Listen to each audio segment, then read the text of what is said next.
আসসালামু আলাইকুম, সবাই কেমন আছেন? আশা করি সবাই ভালো আছেন। আলহামদুলিল্লাহ, আমিও ভালো আছি। এই যে আজকে আবার রান্নাঘরে আসলাম রান্না করার জন্য। কি কি রান্না করি আপনাদের সঙ্গে শেয়ার করব ইনশাল্লাহ। এই যে রান্না করব আজকে শুটকি চিংড়ি মাছ ভর্তা করব। আর রান্না করব হচ্ছে রুই মাছের মাথা ছিল, তেল টেল যা যা তেল ছিল, লেজ ছিল, এগুলো দিয়ে বড় বস্তা আছে, বড় বস্তা দিয়ে কাদা কাদা ঝোল করব। আর মুরগির মাংস রান্না করব পেঁপে দিয়ে, আর বরবটি ভাজি করব। এই রান্না করব। তা আপনারা আমার সাথেই থাকবেন, আপনাদের সঙ্গে দেখাবো ইনশাল্লাহ কী কী রান্না করি আজকে, কিভাবে রান্না করি আপনাদের সঙ্গে শেয়ার করব। প্রথমে চিংড়ি মাছটা বসাবো। কড়াই দিয়ে দিছি, মাটির কড়াই চুলায় দিয়ে দিছি, গরম হয়েছে। এখন তেল দিছি, সামান্য একটু তেল দিছি। রসুন আর কাঁচামরিচ ভেজে নেব। রসুন, কাঁচামরিচ আর পেঁয়াজ ভালো করে ভেজে নেব, তারপরে চিংড়ি মাছটা পরে ভাজবো। তাই যে গরম হয়ে গেছে, এখন দিয়ে দিলাম রসুন আর কাঁচামরিচ। রসুন আর কাঁচামরিচটা দিয়ে দিলাম। রসুন কাঁচামরিচ দিয়ে এটা লাল লাল, একটু লাল লাল হলে তারপরে দেবো পেঁয়াজ। তারপর দিয়ে দিছি কিছু পেঁয়াজ। পেঁয়াজ দিয়ে তারপরে এখন ভালো করে নাড়াচাড়া করব। একদম একটু লাল লাল হওয়া পর্যন্ত নাড়িয়ে নেব, তারপরে উঠাই নেব। উঠাই নিলাম। এখন ওই কড়ার মধ্যেই দিয়ে দেব চিংড়ি মাছ। চিংড়ি মাছ ছিল, এটা কক্সবাজার থেকে আনা ছিল চিংড়ি শুটকি। বেশ বড় বড় ছিল চিংড়ি শুটকিটা। এই চিংড়ি মাছটা বেশ বড় ছিল, শুটকি চিংড়ি। তো এটা ভালো করে একদম ভাজা ভাজা করে নেব। এটা ভাজা ভাজা করে নিলাম, একদম কড়কড়া করে ভেজে নিলাম। এখন নিয়ে এটা এখন যে ভাজে উঠাই নিলাম। এখন পাটাই পিষে নেব। আমার সাথে যে আমার যে কাজের যে সাহায্য করে আমার আপা, উনি আমার এটা বাটে দেবে এখন পাটাই। জাবা বাটে দিল, বাটে দিল। এখন আমি ওর মধ্যে সামান্য একটু সরিষার তেল দিয়ে মাখাই দিবে। তারপরে পাটায় যেটুক লেগেছিল, ভাত ছিল কিছু, ভাত মাখাই দিল আপা। এখন ইন্ডাকশনের চুলায় কড়াই বসাই দিলাম। এখন দিয়ে দেব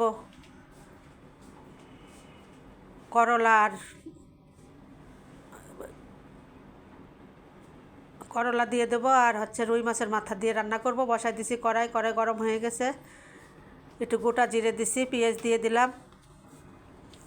এখন পেঁয়াজটা নরম হওয়া পর্যন্ত নাড়বো। একটু বেশি নাড়া লাগবে না, সামান্য একটু নাড়লেই হবে।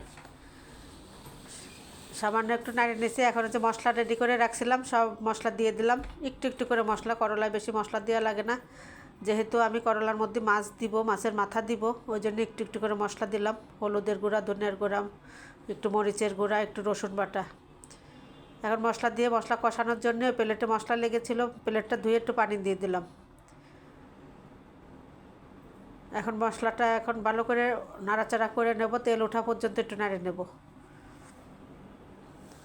তারপরে দিয়ে দেবো, এখন এর মধ্যে দিয়ে দেবো মাছের মাথা। মাথা, লেজ, তেল ছিল, সব দিয়ে দিলাম। দিয়ে এখন ভালো করে নাড়াচাড়া করে নেব। নাড়ে এখন 2-1 মিনিট ঢেকে রাখবো, মশলাটা যাতে মাছের মাথার মধ্যে যায়। তারপরে দিয়ে দেব করলা, বড় উস্তে, করলা উস্তে যে যেভাবে বলে দিয়ে দিব।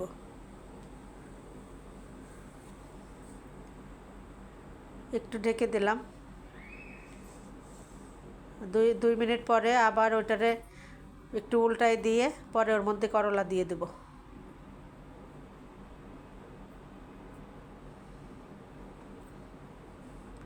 এই করলার তরকারিটা আমার সাহেব খুব পছন্দ করে, আমিও খুব পছন্দ করি।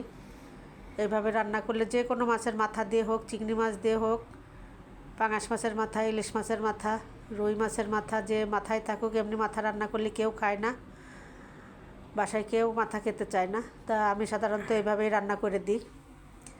এখন ওই করলা দিয়ে দিলাম। করলার মধ্যে ছোটো ছোটো 2টা আলু দিয়েছি। এখন ওই করলা দিয়ে ভালো করে নাড়াচাড়া করে ঢেকে দেব। কষানো হয়ে গেছে, এখন সামান্য একটু পানি দিব।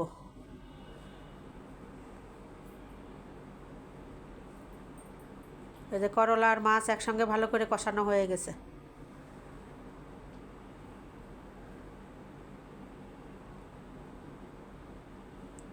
এখন আর একটু ঢেকে দিলাম। এখন উঠাইয়া এখন একটু পানি দিব।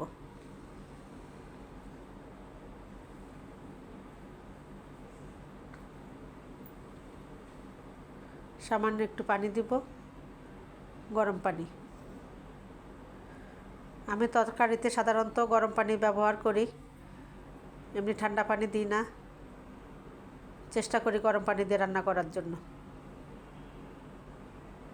তরকারির স্বাদটাও ভালো থাকে, তরকারির কালারটাও সুন্দর হয় গরম পানি দিলে। কয়েকটা কাঁচামরিচ দিয়ে দেবো। নামানোর আগে জিরের গুঁড়ায় কয়েকটা কাঁচামরিচ দিয়ে দিলাম, যেহেতু শুকনো মরিচের গুঁড়া সামান্য কম দিয়েছে, কাঁচামরিচ একটু বেশি দিলাম। এখন একটু যে জিরের গুঁড়া ছিটাই দিয়েছি, এখন নামাই নিব।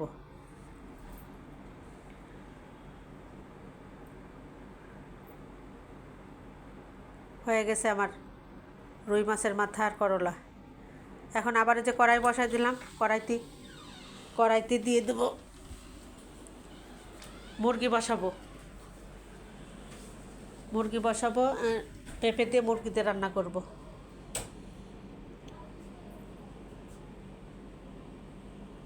মুরগি ভালো করে ধুয়ে রেডি করে নিছি। মাটির পাতিলে বসাবো কড়াইতে। সব মশলা রেডি করে নিছি। এখানে পেঁয়াজ, রসুন বাটা, আদা বাটা, লবণ, শুকনো মরিচের গুঁড়া, হলুদের গুঁড়া, ধনিয়া গুঁড়া। কড়াইতে তেল দিছি, তেল গরম হয়ে গেছে। এখন গোটা জিরা দিয়ে দিলাম একটু। এখন পেঁয়াজ দিয়ে দিলাম। এই টাইমটা একদম গ্যাস খুব কম থাকে, গ্যাস থাকেই না বলতে গেলে। একটা চুলা কোনো রকম জ্বলে, আর একটা চুলা তো জ্বলেই না, দুইটা চুলা একসঙ্গে ধরানো যায় না। তো যার কারণে একটু পেঁয়াজটা হইতে একটু সময় নেবে। তো পেঁয়াজ যে নরম নরম হয়ে গেছে, একটু ভাজা ভাজা হয়েছে। এখন দিয়ে দেবো সব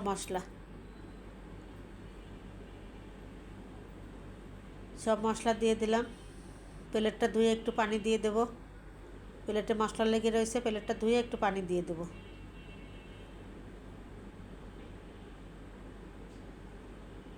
একটু পানি দিয়ে দিলাম। এখন তেল উঠাবো, মশলা থেকে তেল ছাড়া পর্যন্ত নাড়তে থাকবো। এখন চুলায় জাল একেবারেই কম দিলাম। ইন্ডাকশানে দিয়ে এখন যে তেল উঠে গেছে, দিয়ে দিলাম মুরগির মাংস।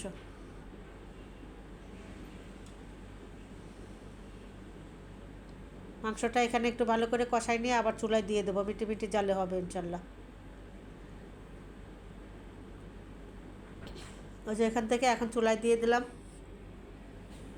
এখন এটা কষানো হবে, মাংসর থেকে পানি বেরোবে, কষানো হবে। কষানো হয়ে গেলে ওর মধ্যে দিয়ে দেবো পেঁপে দিয়ে ভালো করে কষাই নেব।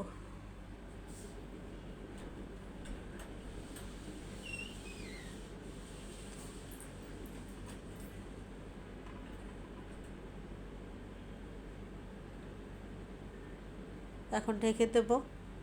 মুরগির থেকে পানি উঠবে, এই পানিতে আর একটু কষানো হবে, তারপরে দিয়ে দেবো একবারে ঝোলের পানি দিয়ে দেবো। এই পানিতেই কষানো হয়ে যাবে। পানি উঠছে, এখন কষানো হয়ে গেছে। এখন দিয়ে দেবো, এই যে তেল উঠে গেছে, এখন দিয়ে দেবো ঝোলের পানি। একবারে দিয়ে দিলাম, পেঁপে সেদ্ধ হয়ে যাবে। দিয়ে দিলাম কয়েকটা কাঁচামরিচ। আমি কাঁচামরিচে মাঝখান থেকে ফাটাই দিলাম হাত দিয়ে, আঙ্গুল দিয়ে। এখন ঢেকে দেবো। নামানোর আগে গরম মশলা দিয়ে নামাই ফেলবো। এই যে হয়ে গেছে। এখন দিয়ে দিলাম গরম মশলার গুঁড়া দিয়ে দিলাম। 2-1 মিনিট চুলার উপর রেখে তারপর নামাই দেবো। আজকে পাতলা পাতলা করে রান্না করব। এই যে হয়ে গেছে, কালারটা সুন্দর আসছে দেখেন, মাশাআল্লাহ। মুরগির কালারটা সুন্দর আসছে। পেঁপে একদম গলে গেছে, সুন্দর গলে গেছে, সেদ্ধ হয়ে গেছে।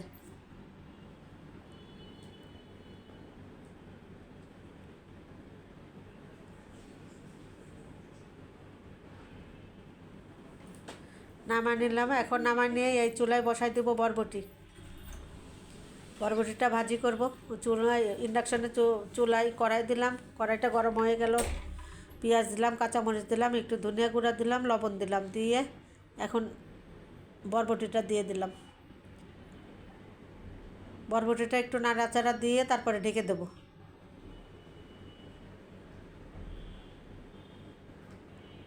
এটা ঢেকে দিলাম।